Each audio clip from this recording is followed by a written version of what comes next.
All right, Yvonne, you gave them a pretty tough game for 2.5 quarters. What kind of broke down in the end that allowed them to kind of finish the game on that tear?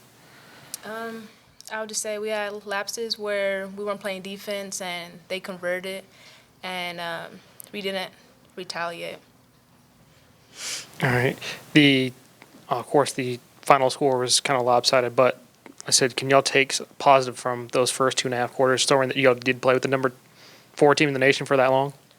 Yes, our trans D was well in the first 2 quarters, and that's something that the coaches emphasized. And our rebounder was pretty good also during the first two halves, but. Yvonne, just overall, how tough was it to kind of go against them? I know you guys are trying to get the ball inside, try and kick it out, and we're missing some open looks. I guess, was that frustrating at times for y'all, or were you still able to, obviously, since you kept it close, kind of keep spirits up? Obviously, they're a good team. We just have to be able to play our game and execute our plays and really just do everything that we can.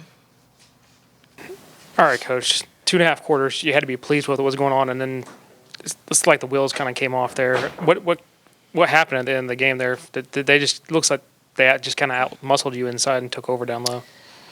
Yeah, I thought we did a lot of great things on the defensive end to start the game, and kept them. What was it, 27 maybe at half? I think they had. Baylor has a lot of firepower and they have a lot of ability to score a lot of points. So I thought our transition defense was pretty good, in the first half, and thought we did a good job of trying to really be aware of boxing out and putting bodies on people every possession. Every time we did not do that, they scored. They're too good. They're too big at rebounding it if you are not extremely physical and you're putting a body every possession. And I think, you saw that. Second opportunities were huge. They have good size inside, but I thought for the most part we did a good job of guarding one-on-one. It was the second opportunities. It was a backside rebound. Putting them on the free throw line a little bit. We have this, they have more turnovers than we do, but they, convert many more of them. I felt like it was just we couldn't hang with them because we were not scoring the basketball, and thought we had a lot of good looks. And I thought our kids, took good shots for the most part. A lot of them were rimming in and out. It seemed like for a period there where we had several just in and out and couldn't get one to go down. And you've got to stay in the scoring mode if you're going to upset Baylor, if you're going to hang with Baylor and you're going to give yourself a chance. And I thought once shots weren't going, it's a challenge to not get down and not, give something up at the other end. But I felt like that was happening to us when shots weren't going. Now we're giving up more missed box outs. They're getting opportunities. And then they're good, right? They're going to make great plays. And they did that, in the second half specifically. Coach Dupreece was held scoreless for the first time since her first game. What were they able to do that kind of really just held her in check, so to speak? I thought they really came out and guarded her hard and guarded her well to start the game, where I felt like I thought she got a little frustrated because they were it was definitely probably challenged that we're going to guard her better and we're going to make sure she doesn't get anything easy.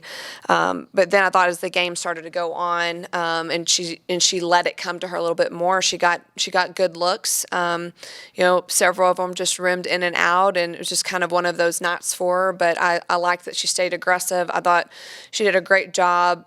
When shots weren't going, at getting deep and finding kicks to people, to open shooters.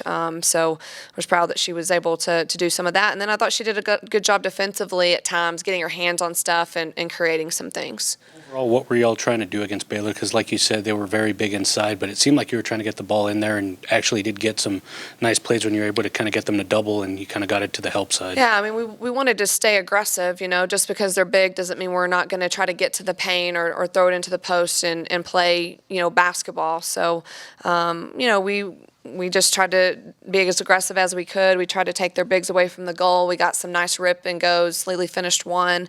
We didn't finish, any others in that situation. But, I didn't think it was a lack of execution. I thought it was just a lack of finishing shots. And then, Baylor did a great job on the glass, and we had lapses, and they punished us, and they'll do that. You can't have one possession where you don't put a body on Baylor's 5 players. Last one, Coach. Coach, you talked about the shots maybe not going in as much. Is it just a matter of kids needing more time in the gym, or is there an equation to get those shots in? It's not. I mean, this team is in the gym more than any team I've really ever coached. So I really don't have an answer to that. If I did, we wouldn't be shooting this poorly still. We chart them too. I mean, Raven shot, I think 75% the other day, and Ryan 81, right? And that's really good. I mean, obviously unguarded, but it's reps, and the ball's going in, and they're putting in the time. So I don't know. Hopefully that's going to shift for us, but we obviously need them to go down, and you got to score in this league to win and to get upsets, and we'll just keep working at it, and they'll keep fighting.